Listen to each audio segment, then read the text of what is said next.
মামার বিয়ে বলে কথা, লাইটিং হবে না বলো? পুরো রাস্তাটাই লাইটিং হয়েছিল। আমি জাস্ট একটুখানি ক্লিপ নিয়েছি। আমরা এখন যাচ্ছি খেতে, মানে রাত্রিরের ডিনার করতে। আমরা চলে এসেছিলাম প্যান্ডেলে, সবাই মিলে চলে এসেছিলাম, একের পর এক সবাই আসছিল, না হলে তো সিট পাবো না।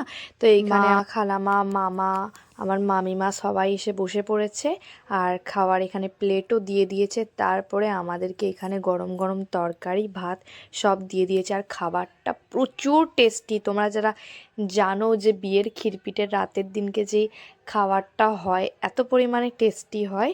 তো যাই হোক, আমরা খাওয়া দাওয়া করে আসার পর এখানে সবাই যে যার মেহেন্দি করতে বসেছে। আমার খালাতো বোন, আমার বোন, আর এখানে আমার খালা আমার মেহেন্দি করে দিচ্ছে, আমার খালাতো বোন। আর আমার হাতটা তো পুরো ফাঁকা, দেখতেই পাচ্ছ। এদের হয়ে যাবার পর নিজে নিজে একটু সিম্পলের মধ্যে করেছি, কারণ অনেকটাই লেট হয়ে গেছিলো, একটুকু ভালো লাগছিল না, তো জাস্ট ফুল করেই আমি ছেড়ে দিয়েছি। তারপর অনেকটা লেট হয়ে যাচ্ছিল বলে আমার খালাতো বোন আর একটা হাতে একটু সিম্পলের মধ্যে করে নিচ্ছে যে যার মতো। আমার ভিডিওটা ভালো লাগলে লাইক, কমেন্ট অ্যান্ড শেয়ার করে দিও।